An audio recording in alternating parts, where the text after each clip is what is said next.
So I decided to take the scope apart, and all of a sudden it's like, bam! Fell all the way through here. It's like it's freaking spring loaded. Um, anyway, um, I gotta get this thing going. I think somebody's been in this before. The screws were very loose. So, yeah, the screws were very loose. So, which is the EEV blog guy, he did a video on one of these and showed them and said that these are arguably one of the best analog scopes ever made. I have no idea.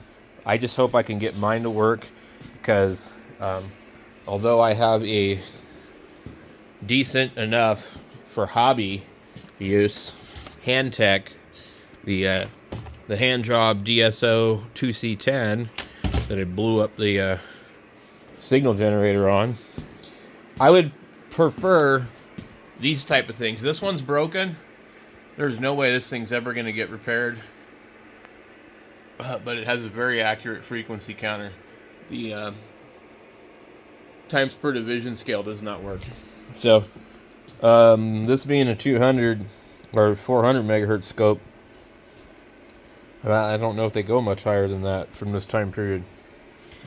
I want to stay away from the digital stuff. That particularly, like this one is I believe it's digital. It has weird stuff on it, whereas like this isn't the old cam wheel type that they used to have that was more fixable. So I think this one could be different. But anyway, this is a 4-channel, 400 megahertz. I mean, like, what else do you need with 4 channels? If you need more than that, then wow. So anyway, I'm gonna try and get this going and see if I can find an obvious bad capacitor. So stay tuned.